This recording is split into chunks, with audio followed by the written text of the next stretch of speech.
Hi guys, my name is Clayton Taylor here with my brother Dylan, and this is Pursuing the Truth podcast. Now when it comes to learning and pursuing the truth, me and my brother are truly addicted. We absolutely love to learn and we always have.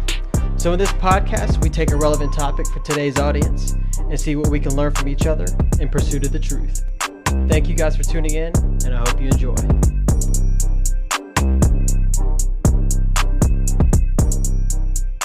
Guys, welcome back to today's episode.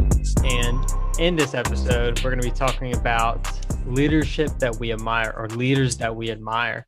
I'm super excited on this particular topic because there are a couple of people that I just kind of want to talk about. And I really want to hear your view as well, Dylan, on some of the people that you talk about and some of the people who you've listened to, because I'm sure that we listen to quite a different range of people, so yeah, we I'm have excited different to see people your we listen perspective. to. Yeah, exactly. So yeah, this is an exciting topic. I think we are both excited to talk about this. So I'm excited to dive into it. Yeah. So first off, I mean, who are some of the people that you admire? Just going off. There's people that I think I admire for different reasons. So there's like a huge category of people that I would say I admire. And there's things about each of those people that I specifically admire about them. But like off the top of my head, I've always admired Ben Carson because I'm in the medical field. Elon Musk for his innovation, like the way he pushes the boundaries and doesn't really take no for an answer. Absolutely. Those are like two right off the top of my head. Let me think of one more. I admire Cristiano Ronaldo for the grind that he sets and like the discipline. Like he's 30 some years old and he's still killing it in everything that he's doing because he never stops. He's always on the grind. I think he's a good testament to the saying that says hard work beats talent when talent doesn't work hard, because he's definitely talented. Don't get me wrong, but he puts in the work to make up for any lack of talent he might have had. So that's just off the top of my head, the three that there's just like things about them that I really admire. What about you, Clayton? Yeah. All right. So for me, Ed Mylett has got to be my top one. He's the CEO of World Financial Group. And just the way that this guy operates his life is so disciplined and so strategic in the way that he kind of crafts his life and the things that he does. It's really admirable. And the type of work that he puts in is, second to none as well for his field. Also, Ray Dalio, hedge fund manager of Bridgewater hedge fund, the most successful hedge fund ever created. This guy, I mean, absolutely an animal. When he was in his early 20s, he developed Bridgewater, whatever, and he never stopped the hustle, no matter how hard it got, no matter how much he lost in the beginning, and he just kept on getting better. So that dude, those are the two that I'm really trying to learn from now. Like I bought the book Principles by Ray Dalio. I've been listening to some Ed Mylett.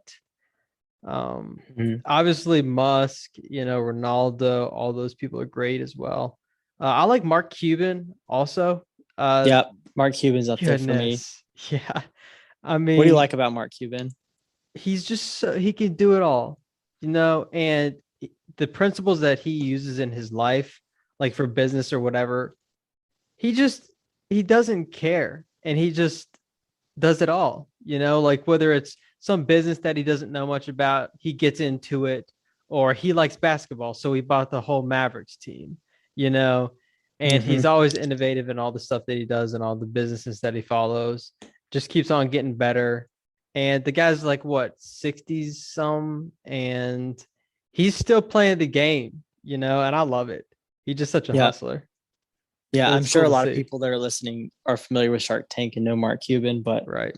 Even like we grew up watching that show, and even like the way he conducted himself on Shark Tank, like he's sitting there with millionaires. He's the only billionaire there.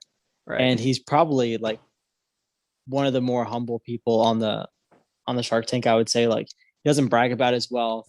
He doesn't, I think, put himself on a pedestal and think he's higher than other people. Oh, And like he's genuine and just like gets down and listens to the um presentation of the product, and he's always fair with his evaluation. I think like yeah. he's just a genuine guy, and he admits what he doesn't know, and he jumps into the things that he does know and that he's familiar with and that he's good at, that he can provide like um I guess education and support for the people he jumps in with. So I really like Mark Cuban as well. That's a good one.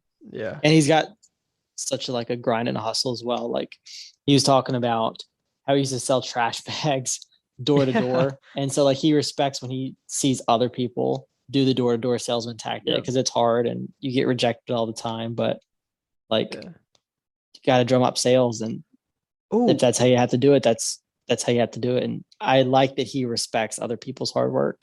Yeah, absolutely. I got another good one that I just thought of. Manny Koshman. Who's that? Do you know who Manny Koshman is? The name is familiar. I think I've heard you talk about him before. Yeah. But I don't know who he is. All right. So, I mean, if you see him on YouTube, he's the car guy. He's the guy who owns like not just the Pagani Huayra, but the absolutely insane Pagani Huayra or Bugattis. And he's a car guy kind of now is how I think people know him. But when he was a kid, his parents were immigrants from, I think, Iran or something. And let me tell you what, this guy was such a hustler. When he was like 6 or 10 or 11 years old, whatever, in his like before his teen years, he started a peanut business selling peanuts to his apartment complex and the other apartment complexes surrounding. The Board of Health shut that down, or somebody shut it down. He made himself a business, was making money doing that. It got shut down. He was actually a trader at one point. So he bought a gas station. And with the money that he used to build that gas station, or that he got from that gas station, he put it into trading.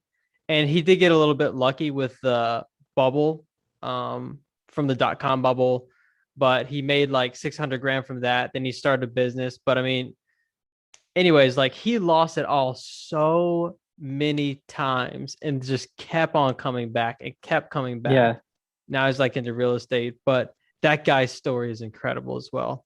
I think honestly, like once he was done with his peanut business when he was a kid or something, he had $30,000, and one of the family friends or somebody that he knew or an investor said that they would do something with a 30,000, and they completely took it all and just ran. And so that's like, he's in his maybe late teens, early 20s, and that's all he has, you know, and that was taken from him. And so he's got to start over at ground zero, and then he's got to start over again. Like the Board of Health shut down the peanut thing. And, you know, that one guy took all his money and he just kept on coming back. And I love it. That guy's pretty cool awesome story. Yeah. Yeah. You know, another person that I don't know, like, I guess a lot about the personal life, but I know that a lot about the guy's initial story. Yeah. And I thought it was so inspirational, but it's Sylvester Stallone's true story, you know, like Rocky from Rocky Balboa. Yeah. He was like, his story, if I remember correctly, he was homeless, and the only thing he had to his name was a dog. And he had been writing, and this is a true story, he had been writing scripts for a movie that he envisioned, which is now known as like, you know, Rocky. And the guy's homeless, and he ends up getting people to read this play that he's written, or this scene that he's written out. And, you know, he's getting rejected, but he finally had one person offer him $25,000 for the screenwriting play that he had written. And his only request was that Rocky or Sylvester Stallone wanted to be the star of like the screenwriting that he had written. And when they offered him $25,000, they said that we're going to get someone else to like play the main character. And so he said no. And he turned that down while he was homeless. And he ended up having to sell his dog, I think, in order to make food. or to make enough money to feed himself. He eventually finds someone that paid him a lot less for his screen, but offered him the main role. And the first thing he did was he bought his dog back from the person he sold it to. And fast forward now, he's made it as a famous, like really good movie actor because he was so adamant about him wanting to be in his own screenwriting play that he had written. Yeah. And he turned down $25,000 being homeless already. Incredible. Just so he could get a small amount of money and screen time. And now he's like a world-renowned American actor. Yeah. Actor. Yeah. So I don't know a lot about his story. Fast forward to now, but I know his initial story. That's pretty inspiring. So yeah, man, it's so cool just to hear about these, people's journeys and how resilient they are. It's absolutely insane. Where most people would quit, these guys, I mean, they just go on and on and on. And actually, I think we were talking a little bit about this before the podcast. But so Ray Dalio, hedge fund manager of Bridgewater, like I said, what he has done in trading is he's built something called an algorithm. He was the first person to put computers to use in trading. So all of the human decisions that we make, he has actually built formulas, plug them into a computer. Now the computer makes the decision way faster, can do it on such a bigger scale, yada, yada, yada. Anyways, but what he's done is he was trying to figure out how to transition from leaving his company after, 30, 40 plus years of doing this. And, when you craft a company, you are crucial to the way that it operates. And he wanted someone to replace him. Yeah. He wanted someone to replace him. So he made this algorithm that basically determines someone's personality. So they take this test and it determines someone's personality. They use the MBTI, Enneagram. They use all these things combined. But what he's done is he's taken a study from people in the past and from people in the future, like Steve Jobs, Bill Gates, I think himself, although he's a super humble guy, and just like all these shapers, as he calls them, like the best of the best, Elon Musk, the most elite. And one of the key characteristics that defined them was resiliency. And also, it was really cool. There's resiliency and there's this innate desire not to please people, but to make their goal happen. So so many of these guys are philanthropists, which philanthropists, I mean, they give so much, It's not that they don't care about people, but when it came down to it, the questions that were asked were basically like, would you, I don't know the exact question, but he was just saying that if it came down to it, like a personal relationship or like making someone feel better, it's always going to be their goal, wow.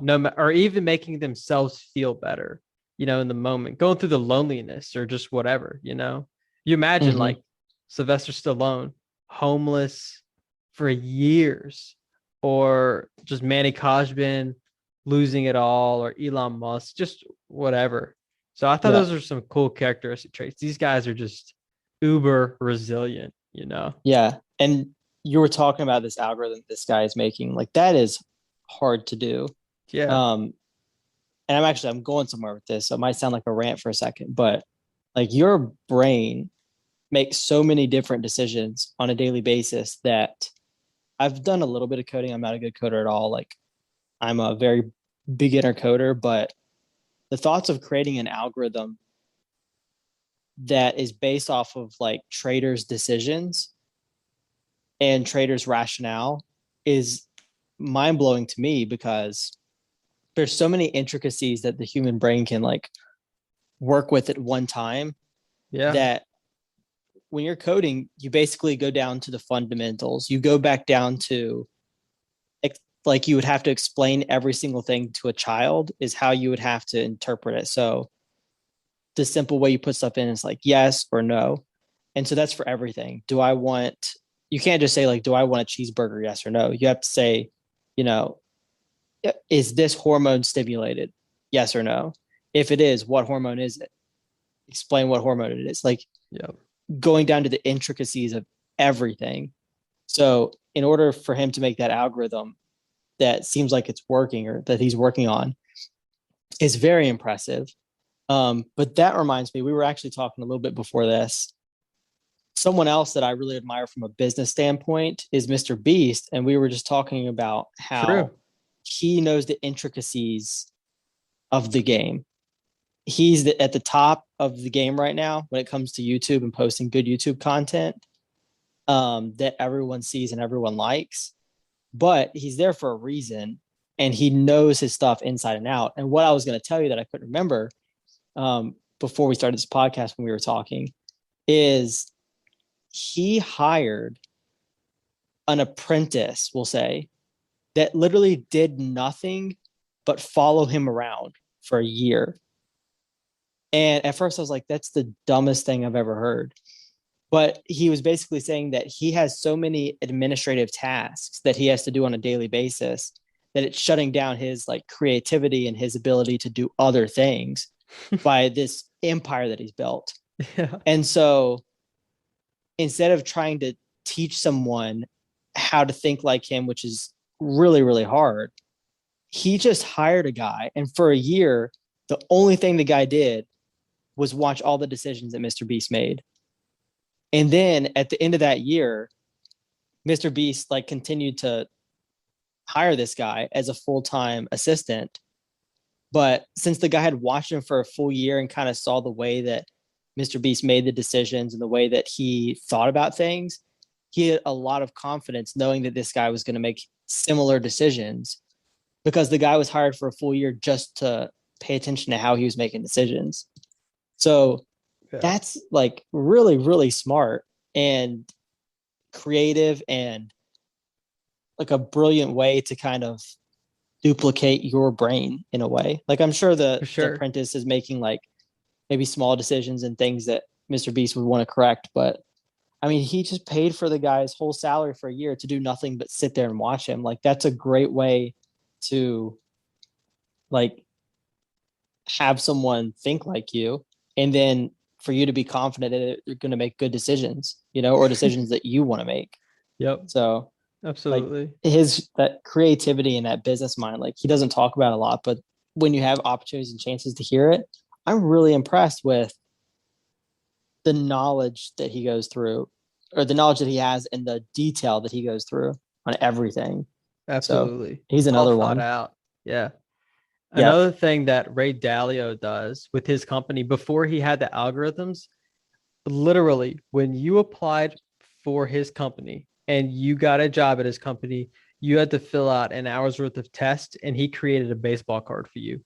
And so your baseball card might read something like, this person is a great leader. They're focused on the big picture goals, this, that, and the other. So it's got your strengths and weaknesses. Yes, like exactly. It's like couple one-liners of like what you're known for, what you're good at. Exactly. It's like that's cool. It's like the personality test, only he combined all of them together and some of his own proprietary information. And so like whenever he was making big management decisions and executive decisions, he wouldn't say, oh, you know, he was not the person to make the decision because he got to a point where he had like 1,500 employees and his managers were hiring managers and he couldn't be there for all those small little details. So he's like, dude, just look at the baseball card. So you can eliminate all those other people. Like this person is focused on the day-to-day minute tasks. That's what they're good at. They're good at that execution. So maybe you put them in charge of the management of operations of, you know, this trading floor or something. And it's just so cool to me because that's how they pick their executives. That's how they pick this person to hire and promote. So it's just really cool, you know, how all these people think outside the box as well. Mr. Beast, you know, Milet, Ray Dalio, whoever it be, they're just they don't conform to the normal. They just think so much outside of the box, and it works. Yep. And we really haven't even like busted open into the stuff that we can talk about Elon Musk. I mean, oh my goodness, I think it goes on forever. Elon, out of anyone that I can think of right now that's currently living, Elon is who in 20, 30, 40 years will be in textbooks that people read about in school about, we have Albert Einstein that we look back to as genius, Thomas Edison. We've like coined the term Einstein back from Albert Einstein, Thomas Edison. From Elon Musk, people are more familiar now with Nikola Tesla. And so, he's in the history books, but no doubt in my mind, like Elon Musk is going to be, he's already in history books, I'm sure, but he's going to be in science literature and in kids' textbooks for school like soon. But the way that he pushes the boundaries, resilient, works hard, doesn't take no for an answer. I mean, that's just so inspiring. And his whole motive is, or I guess his whole like idea is, let's make something that's attractive to the population, but also beneficial for the population. Right. And that's a really good business model, because most of the time I feel like the focus is either one or the other. Either you make something that's environmentally friendly, but then it's not appealing to the masses product wise. Like it either doesn't look right, or it's more expensive, or it's not as functional. There's something about it that while it's, beneficial, there's something that's not as good about it compared to other products. Or you can have something that looks really nice and is cheap, but maybe not like beneficial for the population as a whole. And his whole goal is, let's combine both. So like with the Tesla, it's environmentally friendly, but it also is a sick looking car. And he's done so much work to make the price model of the car equal to or better than new gas powered vehicles. Yep. And like that takes a lot of work. Even when you look at like the minute details of his SpaceX company and the spacesuits that they wear, like he didn't have to, but he went through the work to make it look like these guys were the coolest people on earth. Like their helmets and their like body armor, and not body armor, their spacesuits. Instead of looking like the Pillsbury Doughboy, they look like the main character from Tron, It's so true. Like it makes it attractive. It makes people want to like watch it and see it and invest in it. He's done both. He does his best to try to get the best product out there that's still the most beneficial for the population. Yep. And no one's competing with him right now in anything that he does. No, you can't. I mean, the dude literally knew nothing about, rocket science. And someone asked him, textbooks on rocket science. Someone asked him, how'd you learn? Himself. He read a textbook on rocket science, put this rocket into space, and outperformed NASA, and had like this thing landing on the sea perfectly from outer space, saving money. I mean, it's unreal. There was failures, like there's hardships he had to go through. He was basically bankrupt. Yep. He had one shot left, and it just ended up working. Yep. After he had already given himself like 3 chances, and like he's just such an inspiring story. But the guy never gives up.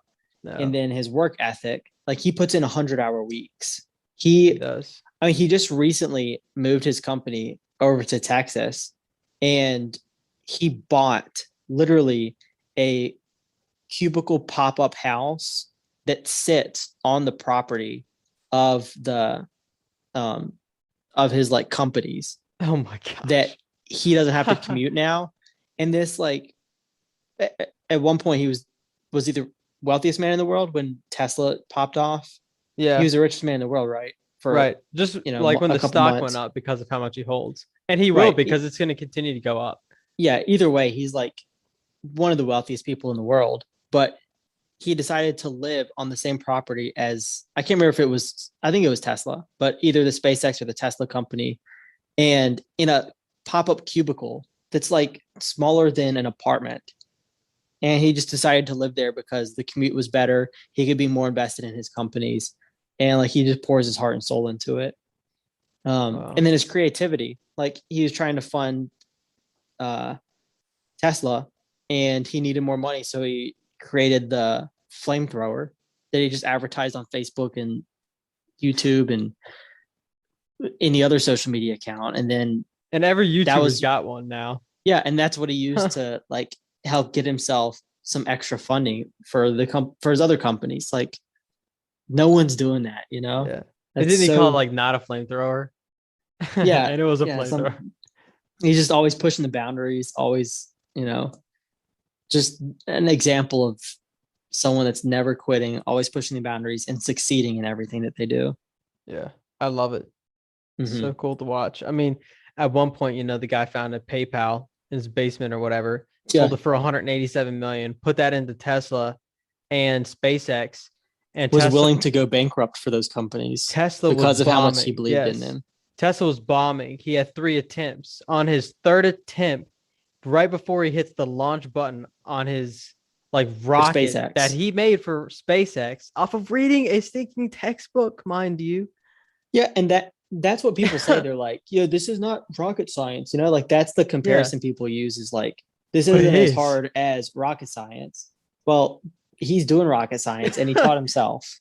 Yeah, and he said, I remember, he's like, the closest I ever came to a nervous breakdown or a panic attack was right before I hit that button, because he said that he knew that at the failure of this rocket, if he couldn't get it to launch and do what it was supposed to properly and it blows up, he is done.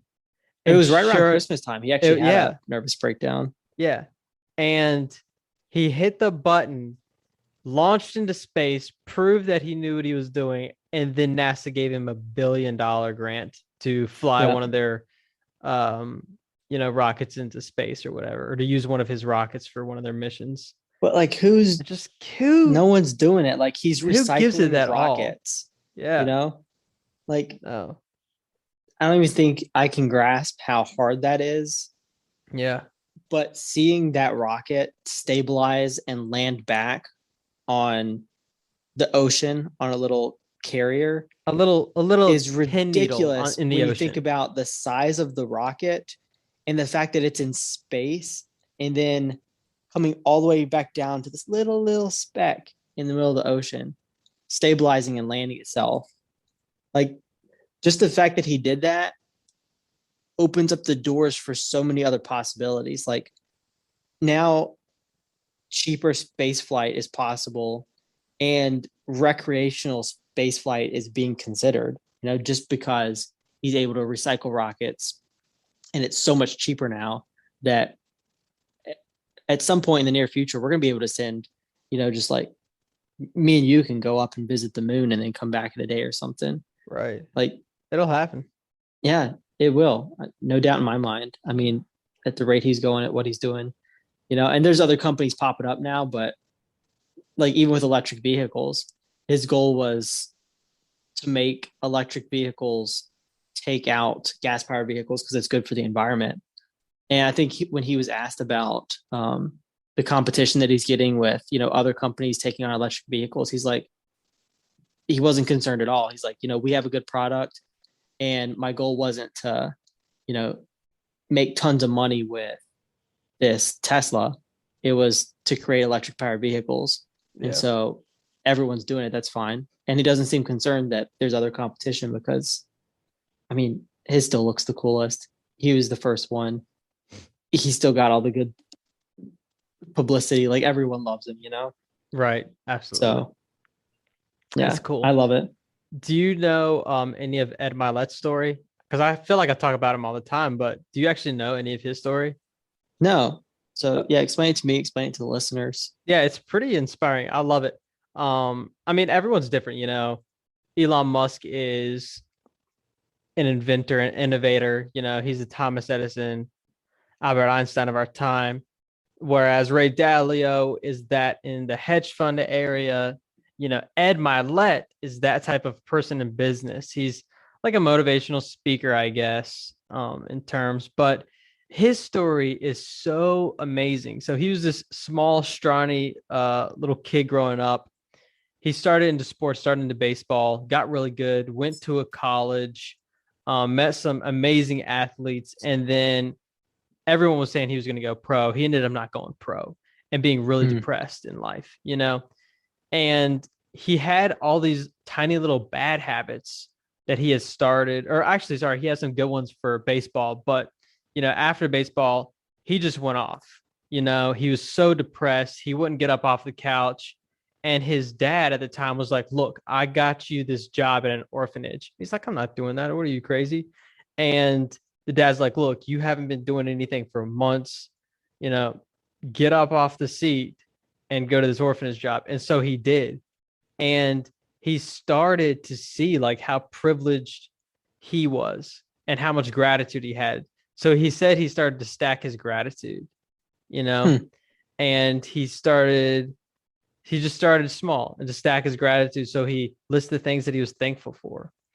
And he said naturally he was a really lazy person and all, but he ended up getting a job with Royal Financial Group. And at one point, you know, he was married to his wife. They had the water cut off on them. They had everything. They were showering in the pool. You know, they had to go to the pool to shower. They didn't have water to drink, you know?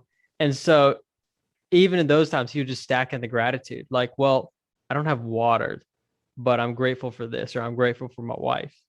And, you know, he just went up through those times and he started doing all these small little changes to his life. Like no matter what he can do, no matter what he can't control, he controls the first part of his morning. So he wakes up, he does his yoga, meditation, cold showers in the gym, like something that every normal person could do, you know? And the guy is like 250 pounds, probably 6'4" now, absolutely massive. And just all those small little things that he's done in his life, like the discipline, has just carried him so far. But he's got this one saying, and this is the reason that I really like him.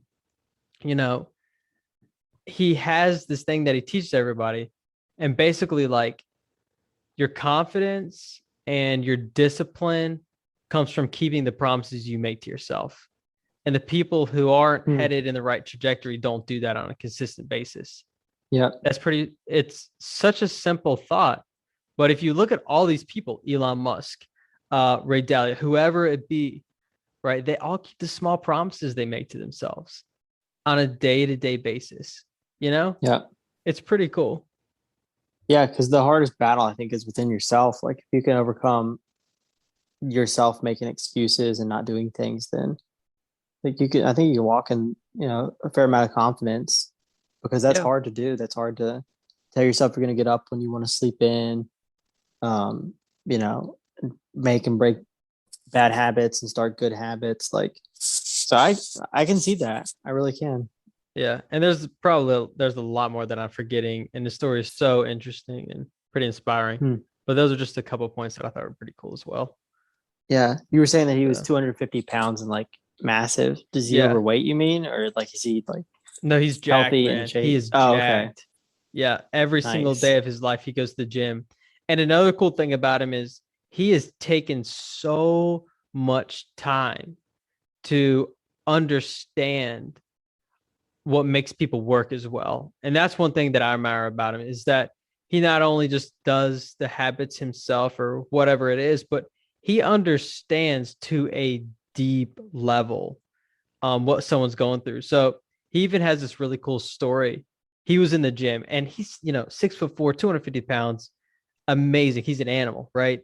And big guy. Yeah. And so he's just so self-aware and he's very honoring to other people. So there's this one lady, and she was like maybe like 5'4" something in a wheelchair. And she was severely overweight. And she comes in the gym in her wheelchair and is rolling around, you know, and lifting the 2-pound dumbbells while all these other girls are like, you know, their outfits or whatever, looking good. And he said that literally that older lady brought tears to his eyes, because he looked at her and he even told her this. He's like, ma'am, I respect you so much for being here, because it's not hard for someone to come into the gym who already looks good or who is already fit or doing this. It's easy, but it's so hard to get past like some of your emotions when you're Mm-hmm. not good at something, And it's just like he went over and acknowledged her, like the biggest guy in the gym or whatever, and talked to her. And he's Yeah. also just an amazing guy and stuff. So it's really cool. He gets it. He gets it at a deep level, and a lot of Yeah. these other leaders and shapers kind of do, So I thought that Yeah. was a So cool story. yeah, I think there's like I guess some common threads that we like about most of these people. And I think the ones that I'm like, I guess making the connection with is seems like we both like the people that put in the work, Yep, put in the hard time, put in the grind, um, are innovative, are creative, but then also don't let it get to their head. Like I think that's why we were talking about the humility. Mark Cuban, and then you're mentioning now like the character of Ed Milet. So Yep, I think those are like maybe the characteristics and the trends that I'm seeing with all the people that we're mentioning. Is there any more characteristics that for sure. kind of stick out to you Um, from all these people that we've kind of like talked about on this podcast so far? oh, I think Ed might have said something on this, but one characteristic trait that we don't look at is the ability to accept a super, super boring and lonely life. You know, Hmm. that is extremely tough. When you wake up and you do all these small habits, you really don't think that they matter, and we really tend to like say, oh, this doesn't matter too much, just one day. It's just this. True. And I mean, look at Sylvester Stallone. That's lonely. It's extremely hard when no one else is Mm-hmm. there and you just keep doing these things and you don't see any immediate results. So they're Yep. great at all these people are great at not only just talking about it, but living through the boring moments in life where you're like, I've done all that I, can do. And then that's it. The lonely moments in life where no one's really there, and just the constantness of it all, Yeah. I pushing mean, back their emotions and what they feel. just in this like small amount of time I've spent studying medicine, like to think about Elon Musk studying rocket science, I'm pretty confident that was a pretty lonely process. Yeah. I'm sure he spent a lot of hours, whether it be in the library or by himself, Yep. teaching himself the disciplines of rocket science, and also working 100-hour week. That's a lonely life. It Like is, man. you work, you don't sleep, you go to sleep for a couple hours, and then you go back to work. Like that's Yep. 14, 15, 16-hour days Yeah. all the time. That's lonely. So And that's they a good all point. and they all know the difference between instant gratification and long-term success, which I think like Mm-hmm. most people in today, even myself sometimes, um, don't truly grasp that. Yeah. We want something now, like, oh, we want to get results in the gym immediately, or like, oh, this 3-month process, or just whatever, but these guys are amazing at really knowing long-term success and all the tiny things that add up. So I just think Yeah. it's super cool common trait between all of them. Yeah, that is. I think one other characteristic that maybe I can't really directly pinpoint in the people that we've talked to, but I've seen a really important characteristic that I think is just good for all of us to have is the ability to be adaptable. Because there's so Oh, so much that true. changes on a daily basis. And I mean, I can't really think of like big leaders right now that are adaptable, but I know like even Well, small Mr. leaders in my Beast, life. shoot. Yeah, yeah, sure. But even like small like leaders that are invested in my personal life that I personally know, seeing their adaptability is very um, impressive, and I realize that's something that I want to like strive towards because sometimes you can't change the immediate outcomes, but the way that you react to those outcomes can change the future projection of where you end up going. Yeah. And so I think sometimes the ability to be adaptable, to fix the things that can be fixed, and to kind of realize that you shouldn't mess with things that are too hard to fix, or maybe will take up too much of your time or too much of a distraction that really aren't that big of a deal. I think that's really important. So you can actually focus your time and your energy on the things that really do mean something. Yeah. Absolutely. Some good stuff. Yeah. Well, guys, we're running out of time. Got a minute or so left, so need to go ahead and wrap up. But yeah, I think we've talked about quite a few of like the leaders that we admire, some that, most of them still working right now, still doing great things, like Elon Musk, Mr. Beast, and, some trading guys. But yeah, overall, I think we've seen some common traits in all of them. They've got a hardworking ethic. They put in the time. They don't let it get to their head. They're just good people overall that work really hard. So resilient. Yeah. That's a good one. Know the difference between instant gratification. Yeah. I think that's a really big one too, because that's going to get you where you want to be and not just make you happy for the day. For sure. So that's, that's what leadership is. So yeah. Well, guys, thanks for tuning into the podcast. We will see you next time. Sounds good. Appreciate it, guys. Y'all have a good one.